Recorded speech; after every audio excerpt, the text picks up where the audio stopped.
At my daughter's 8th birthday, my brother announced he got into Harvard. Then they turned it into his party, while my 8-year-old was made to rub frosting off the floor as they stepped over her. I didn't shout, but the next morning they found this on the table and went pale. They tell you kids remember the big things. The first day of school, the first time they ride a bike, the first time someone breaks their heart and you can't fix it with a Band-Aid and a cartoon. I used to think birthdays were the safe kind of big thing, the kind you can control if you try hard enough. Balloons, cake, a cheap plastic crown that somehow becomes sacred. One day where the world is supposed to look at your kid and say, "You matter." My daughter Emma had been counting down to turning 8 like it was a space launch. She didn't want a circus. She didn't want a crowd. She wanted it simple. Her best friend Zoe and family, and a day that didn't get swallowed by someone else's noise. I built the whole afternoon around that. The living room looked like a pastel storm had moved in and decided to rent. Streamers, balloons, a banner that said, "Happy 8th birthday, Emma." The cake on the counter like a promise. Vanilla with strawberry filling, pink frosting, her name spelled out in fancy letters. By noon, people started trickling in. Not a flood. Just the usual handful of relatives who show up for family obligations and free cake. My aunt arrived first, the one who always smells like perfume and opinions. She kissed Emma's cheek and said, "8 already," like Emma had personally sped up time to inconvenience her. My uncle followed, holding a gift bag and looking around my house the way people look at hotel rooms, curious, evaluating, like they're deciding whether the mattress is worth the price. A couple cousins came too, smiling, chatting, doing the social script. One of them immediately started filming little clips of Emma opening presents. Not malicious, just modern. Like childhood is only real if it gets archived. Mom and Dad were there, of course. They live with us. They were in their usual mode. Mom fluttering around like she was the host of a daytime show. Dad planted in a chair with that "I'm here, therefore I'm helpful" posture. My brother Ethan was there too, lounging like he belonged to the house in the same way a cat belongs to a windowsill. Comfortable, certain, waiting for attention without technically asking for it. Zoe arrived with her mother. Zoe and Emma disappeared into the orbit of each other immediately, as if gravity did the introductions. For a while, it worked. Emma was bright-eyed, bouncing between guests and the cake table, keeping one hand on her crown like it might blow away. She was so careful with her happiness it made me ache. When it was time, I carried the cake into the living room, candles ready, lighter in my hand. Emma and Zoe sat on the couch, knees tucked under them, waiting like this was the main event. This was the moment. And then Ethan stood up. "Before we do that," he said. Not loud at first, just enough to cut through the room. I felt my stomach drop because I know that tone. The "I'm about to redirect the spotlight" tone. The tone that comes from someone who's never been told no and has no reason to start believing in it now. Mom and Dad's faces were already set, smiling, ready, like they'd been rehearsing. Ethan held up his phone like evidence. "I got into Harvard." The room erupted the way it always does when Ethan says something. People clapped. My aunt gasped. Someone actually squealed. Dad slapped Ethan's back and said, "That's my boy," like Ethan had just carried a wounded soldier off a battlefield. And then Mom produced a second cake. A real one. Not a last-minute grocery store sheet cake. White frosting. Crimson letters. "Congrats, Ethan." Dad pulled out a banner. Harvard colors, stars, his name. It unfurled right over the edge of Emma's decorations, like it had been waiting to replace them. It was so planned it was almost impressive, if it hadn't been happening on my child's birthday. Emma's face shifted. Not a tantrum, not dramatic, just quiet. I was still holding the lighter. Emma's candles were still unlit. Around Ethan, adults swarmed. "When do you leave? Did you apply early? What are you studying?" "You must be so proud," someone told my mother, as if Emma didn't exist 6 feet away in a crown. Ethan stood in the middle of it, soaking it up, smiling that easy smile people get when praise has never been rationed. And then the front door opened again. More voices. Louder. Younger. Ethan's friends poured into my living room like they'd been invited personally by the concept of Harvard. One of them came in carrying a speaker. Another had a paper bag that clinked, and the sound made my jaw tighten because no good decision has ever announced itself with clinking glass at a child's party. "Harvard man!" someone yelled. Music started. Bass heavy. Too loud for a living room with balloons and an 8-year-old. Cups appeared. Bottles appeared. Somebody popped something open with that sharp hiss that does not belong next to pink frosting. And my parents let it happen. Mom laughed. Actually laughed, and waved her hand like she was blessing a ceremony. "Let them celebrate. It's Harvard." Emma's cake got nudged aside to make room for drinks. My table became Ethan's congratulatory bar. The room was moving around him like he had his own weather system. Somebody, an aunt, one of the cousins, someone who had already mentally reassigned me to helper, asked, "Natalie, can you grab more plates?" I looked at Emma.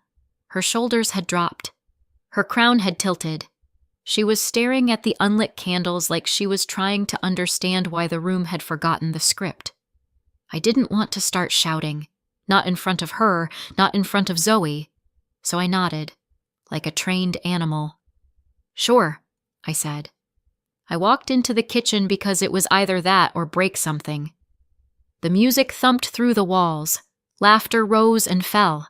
I grabbed the plates, stared at them for a second, took a breath. Don't make it worse for Emma, I told myself. Don't turn her birthday into a fight she'll remember. I picked up the stack and walked back in, and that's when I saw it. Emma's cake was on the floor. Not the whole thing, but enough. Pink frosting smeared across the hardwood like someone had wiped paint. And Emma was on her knees, in her birthday dress, crown still on her head, rubbing frosting off the floor with a paper towel like she'd been assigned the job. Her hands were shaking. Her mouth was tight. Her eyes were wet in that way kids get when they're trying not to embarrass themselves by crying. Adults stepped around her like she was furniture. I stopped so hard my breath caught. "Emma," I said, and my voice came out too soft, like I didn't want to scare her. She looked up at me, tears clinging to her lashes. "They told me to clean it," she whispered. Behind her, someone chuckled. A voice said, bright and casual, "It's good for kids. Teaches responsibility." I stared at the adults standing over my child, my parents chatting nearby like this was normal, Ethan's friends holding drinks like they were at a tailgate. And something inside me went quiet. Not calm, not forgiving. Just done. I put the plates down. I crouched next to Emma, took the paper towel out of her hand, and wiped the frosting myself in one slow swipe. "No," I said, not loud, but firm. "Not you." Emma's chin quivered. She tried to hold it in and couldn't. I helped her stand, wiped her hands, pulled her into me. "Come on," I said softly. "You and Zoe. Bedroom." Zoe followed without a word. Her mother hovered at the edge of the room, looking like she wanted to say something and couldn't find a polite version. In Emma's room, the girls sat on the bed, silent, like someone had stolen the language out of them. I tried to salvage a fragment. I found a small candle, stuck it into a cupcake, lit it, and sang happy birthday quietly like a secret. Emma blew it out without smiling. In the living room, the bass kept pounding. Ethan's name got shouted again, like a chant. Zoe's mother appeared in the doorway, her face tight in that careful, diplomatic way adults get when they're trying not to insult someone's family while actively witnessing them behave like trash. "Hey," she said softly. "I think we should go. It's getting a little intense." It was early afternoon, but I understood. This wasn't about time. This was about safety. Zoe looked confused. Emma's eyes filled again. Then Zoe and her mother left. Emma watched the door close and something inside her cracked. "I don't have anyone," she whispered. "You have me," I said immediately, pulling her into my chest. She cried into my shirt like she was trying to fold herself back into safety. I held her until the shaking stopped. When she finally fell into an exhausted sleep, I tucked her in and left her room like I was walking out of a hospital. The house was still loud, still celebrating. I walked into the living room and tried, twice, to get anyone's attention, to say something, to demand something. Nobody cared. I got waved off with laughter and "don't be dramatic" and "it's Harvard," and one particularly smug, "don't be a party pooper." So I walked away. I didn't shout. Not then.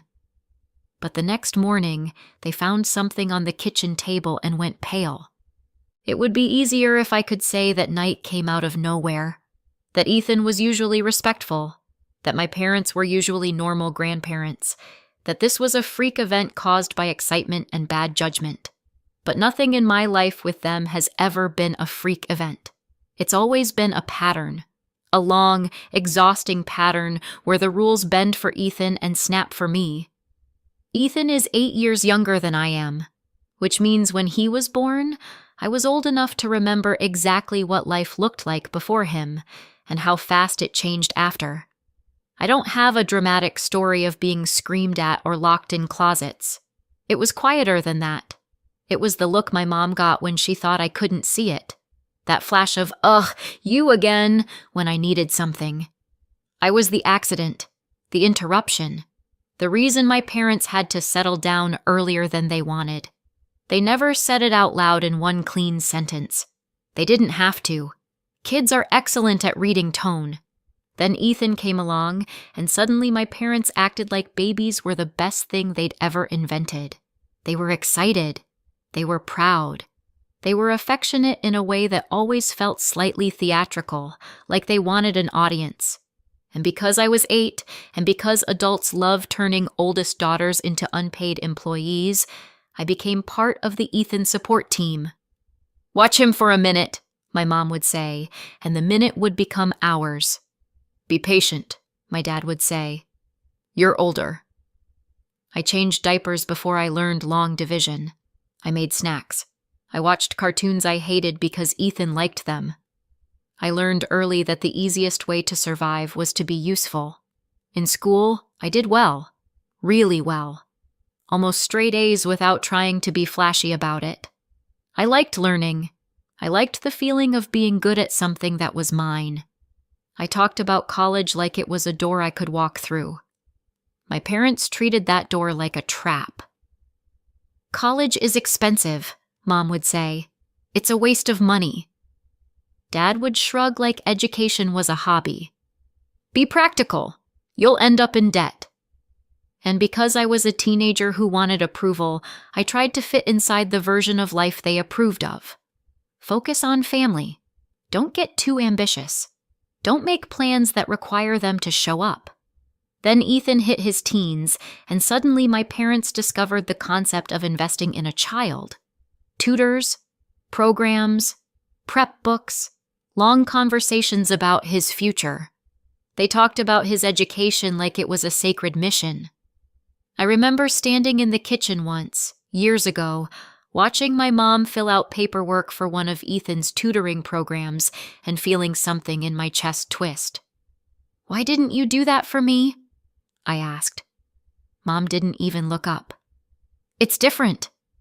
"How?" I said. "I had better grades than Ethan. I had almost straight A's." She finally looked at me like I'd made a social mistake. "You weren't as talented."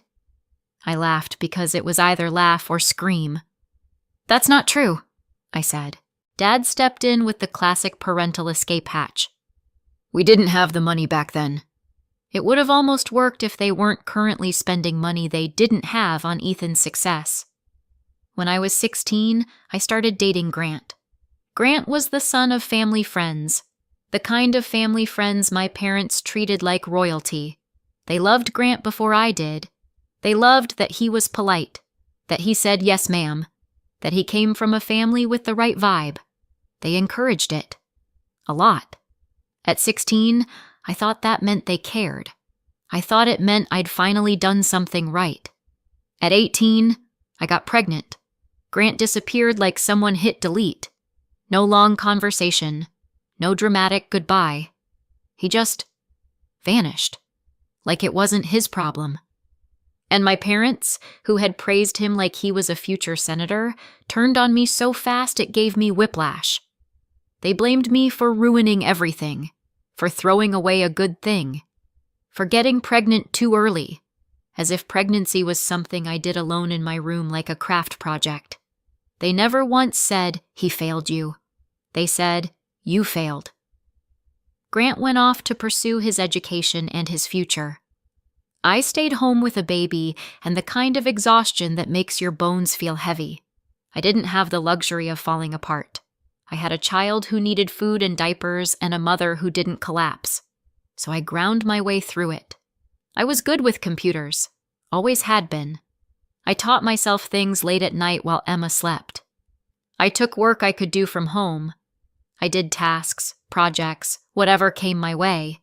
There were nights I worked until sunrise with one ear tuned to Emma's breathing, terrified she'd wake up and I'd have nothing left to give.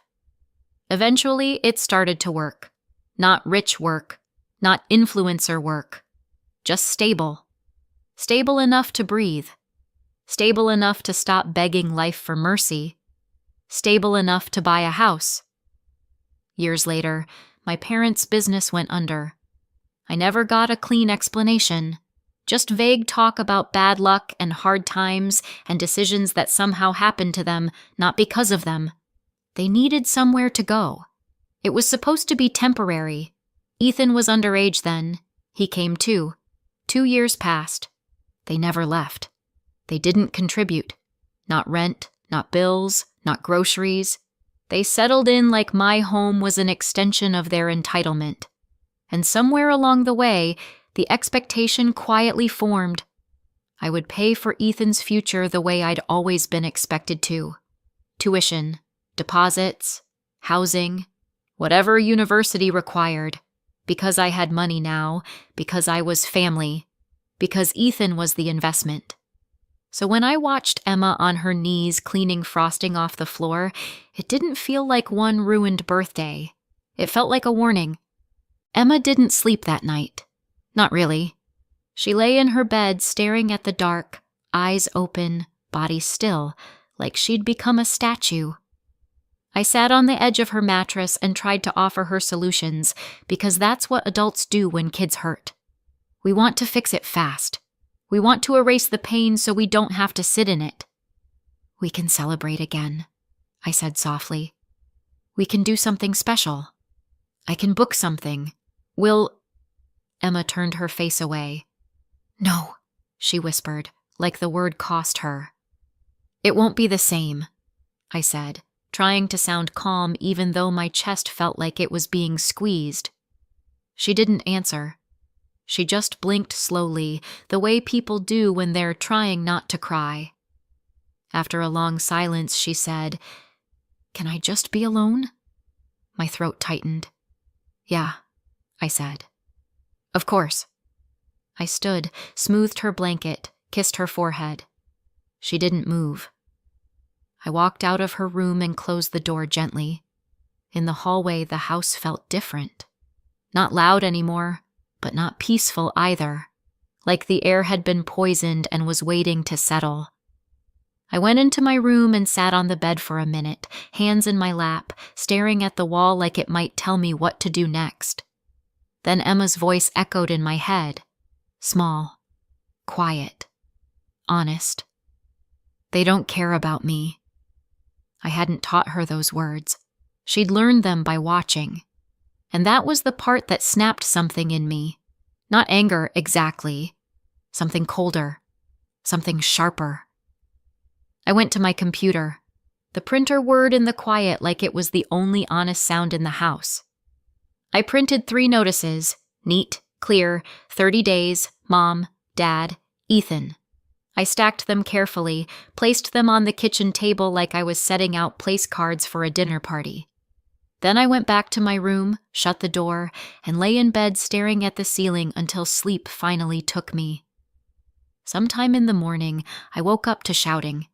Not the muffled kind, the full volume kind. Mom's voice, sharp and high. Dad's lower rumble. Ethan's angry edge. I lay there for a second listening, and I hated the feeling that rose in my chest. Satisfaction. Not joy. Not pride. Just a small, guilty sense of, finally. Then someone banged on my door. "Natalie!" Mom hissed, like she was trying to keep her rage from waking the whole house and failing. I opened the door. Mom was standing there waving paper in her hand. Dad loomed behind her, jaw tight. Ethan stood a little back, eyes wide like he couldn't decide if he was furious or scared. "What is this?" Mom snapped. I looked at the paper, then at her face. "Keep your voice down," I said evenly. "Emma's sleeping." Mom's eyes flashed. "Are you serious right now?" "Yes," I said. "I'm serious right now." Dad stepped forward. "You can't be serious about this." Mom shoved the paper toward me. "You're kicking your family out?" I held her gaze. "Emma is my family." Ethan made a sound like a laugh, but it came out wrong. "This is insane." Mom's voice shook. "We live here. Where are we supposed to go?" I didn't raise my voice. I didn't have to. Calm is louder than screaming when someone is expecting you to fold. "This is my house," I said. "And Emma's house. You're going to live somewhere else." Mom stared at me like she was waiting for me to blink and apologize. Dad tried a different angle. "Is this about last night? Natalie, it was a celebration." "It was my daughter's birthday," I said. Ethan scoffed. "Oh, wow. You're really doing this because of a party?" I didn't flinch. "Emma cried herself to sleep." Mom's mouth tightened. "You're jealous," she said, and it was almost funny how fast she reached for that. "You're jealous because Ethan is successful." I let out a short laugh that wasn't happy. My 8-year-old was on her knees cleaning frosting off the floor while people stepped over her, I said. "And you want to talk to me about jealousy." Mom opened her mouth, then snapped it shut, then opened it again like she was buffering. "It's frosting," she spat finally. "It was her birthday," I said back. Ethan stepped forward. "She only had one friend over," he said, voice rising. "It wasn't even a real party. You're making a big deal out of nothing." Dad nodded like that made sense. "Birthdays happen every year," he added, like he was offering wisdom. "And Harvard happens once," Mom finished triumphantly. I stared at them, and the bleakness of it almost made me dizzy. "You could have celebrated any other day," I said quietly. "Any day. You chose hers." Mom's face reddened. "You're overreacting." I didn't argue. I didn't list every time they'd chosen Ethan. I didn't unpack the whole history in the hallway like a suitcase. I just pointed at the paper in her hand. "You have 30 days, I said. "All 3 of you." Mom's eyes went wild. "You can't do this." "I can," I said. "And I am." Dad tried to step into the doorway like he could physically block reality. "Come on. We're family." I held his gaze. "Then act like it."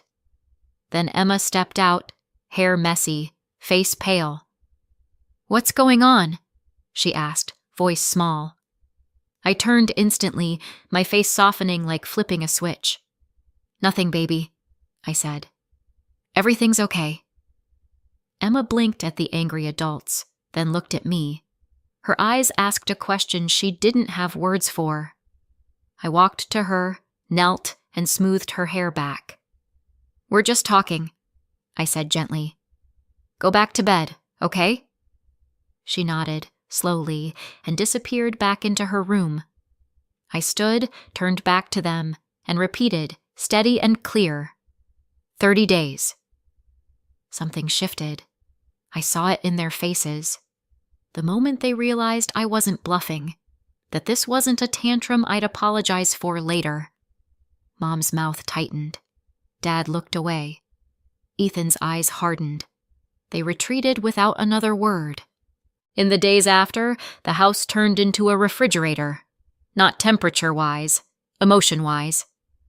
Everyone moved around each other like ghosts. Doors closed softly but with meaning. Cups got left on counters like tiny acts of war. Mom would sigh loudly when I walked into a room.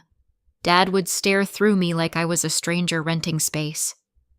Ethan stayed mostly in his room, coming out only when he wanted food or an audience. I kept my routine. I got Emma ready for school. I packed her lunch. I smiled like I wasn't carrying a brick in my chest. I didn't let Emma wander into the adult tension. If she asked questions, I answered with calm, age-appropriate truth, and then redirected her to homework or cartoons or Zoe's latest dramatic playground story. In quiet moments, I started planning a redo birthday, something real, something safe, something that belonged to Emma, not to Ethan's ego. Then the calls started. Relatives I barely spoke to suddenly had my number. "You're kicking your family out?" one aunt demanded, like she'd caught me committing a crime. "You're making them homeless," someone else said. "How could you?" I didn't argue. I just told the truth. I described Emma's face, the frosting, the booze and the loud music, and my 8-year-old scrubbing the floor like she was staff. The line went quiet. "Oh," someone said finally, smaller, less righteous. And after that, the calls changed tone. People didn't apologize exactly, but the outrage drained out of them like someone pulled a plug. It was amazing how quickly family loyalty turned into awkward silence once the story involved an actual child. A week into the Cold War, I thought maybe that was the worst of it. Then there was another knock at my door. Mom and Dad stood there, tight-faced, eyes sharp. Dad spoke first, voice strained. "What happened to the money?" I stared at him. "What money?" Mom's hands were shaking. "We're trying to make the payment," she snapped. "Tuition deposit, housing deposit. We can't even log in. It's gone." I felt the calm settle in my bones like it had been waiting. "Oh," I said. "That." Mom's eyes widened. "Natalie, don't play games." I didn't. "That was my money," I said plainly. Dad's jaw clenched. "You said you'd help." "I was considering it," I said, "before you turned my daughter's birthday into a Harvard keg pregame." Mom's face twisted. "This is Harvard," she hissed, like the word itself should scare me into obedience. "Do you understand how expensive that is?" "I do," I said. "Which is why it's wild you assumed it was my responsibility." Dad's voice rose. "Natalie." I cut him off, still calm. "The account is in my name. You had temporary access because you expected me to pay. I removed your access. I moved the money back." Mom stared at me like she was trying to process a language she didn't speak. "You can't do that," she said, voice cracking. "I just did," I said. Her face went red. "We're going to be homeless." "You still have 23 days left," I reminded her. "Homeless is dramatic." Dad stepped forward. "You're ruining his future." "No," I said. "I'm refusing to fund it." Mom's voice went shrill. "He's your brother." And Emma is my daughter, I said, and my voice finally sharpened. You made that very clear. Which one of those matters to you? They stared at me like I'd slapped them. You can't do this to an 18-year-old, Dad said. He can get loans, I said. He can work. He can apply for scholarships. He can figure it out. Mom's mouth fell open. Figure it out? He shouldn't have to. I almost laughed. Funny, that's what you told me. They stormed away in fury, slamming doors like punctuation. Emma was at school, thankfully. She didn't have to watch that one. That evening, Ethan came home. He didn't swagger. He didn't smirk. He looked shaken, like someone had unplugged the world he thought was guaranteed. He stood in the kitchen, hands in his hoodie pocket, eyes flicking toward me like he was nervous. Hey, he said. I didn't respond right away.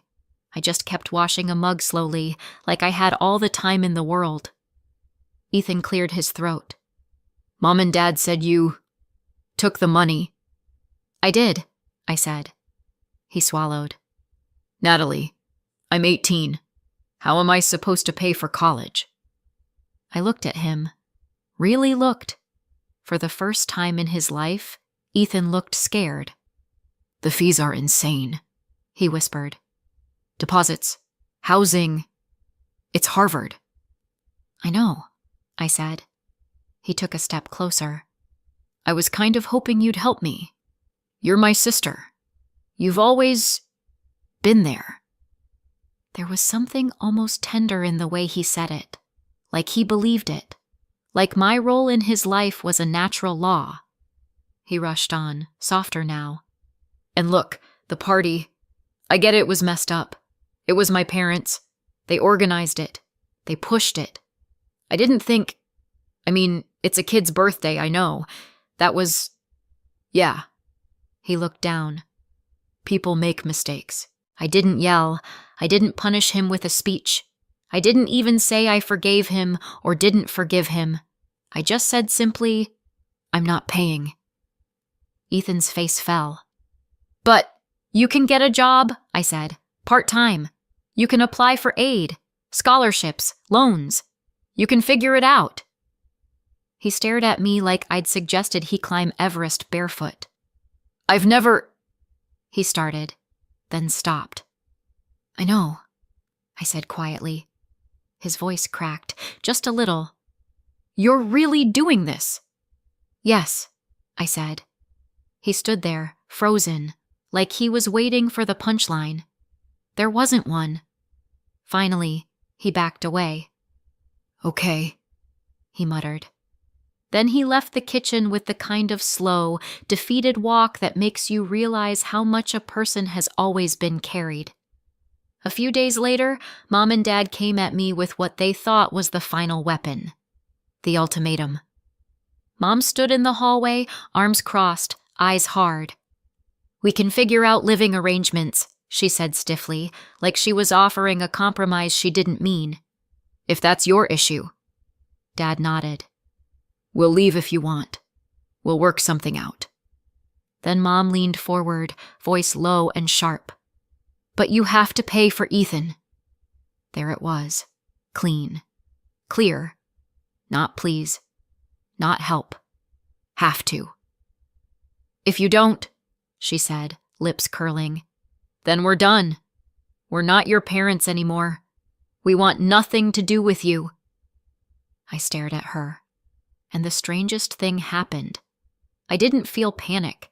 I felt clarity, because right then, in that one sentence, she proved exactly what Emma had whispered the night of her birthday. They didn't care about their granddaughter enough to protect her. They cared about their son's status enough to sacrifice anyone. I nodded slowly. Okay, I said. Mom blinked. Okay? I'm not paying, I said. And if cutting me off is what you need to do to feel righteous about it, go ahead. Dad's face tightened. Natalie. No, I said, calm again.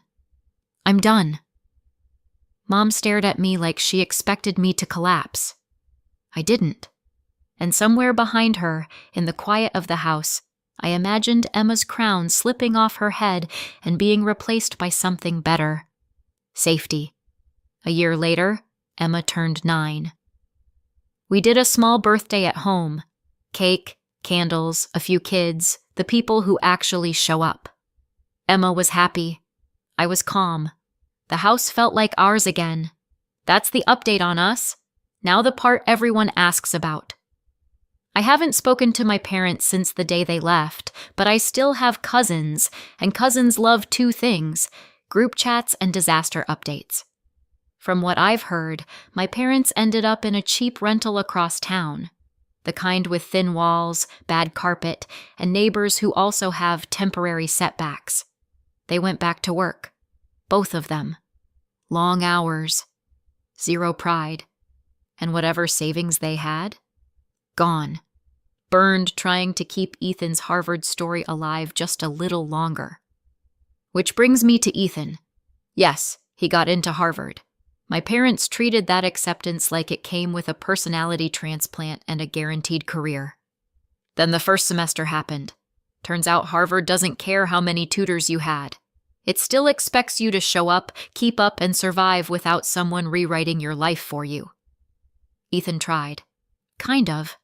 He took out loans and picked up jobs, but he'd never learned how to do work and study at the same time, because back home, work was something other people did for him. He started skipping classes, then shifts, then deadlines. My parents kept covering, kept paying, kept insisting he was adjusting. By the end of the year, he dropped out. And here's the part that's almost poetic. The last I heard, all 3 of them were still living together in that same cheap rental. My parents working themselves tired, still financing Ethan's existence, while Ethan spends most of his days on the couch watching TV, taking time off, waiting for motivation to fall out of the ceiling. Meanwhile, at my house, my money stays in my account, my stress stays low, and my daughter doesn't scrub anyone's mess off the floor on her birthday. I don't question kicking my parents out. Not once. The only thing I still wonder sometimes, late at night, when my brain gets dramatic, is Ethan. He was 18. Was refusing to pay the tuition the right call?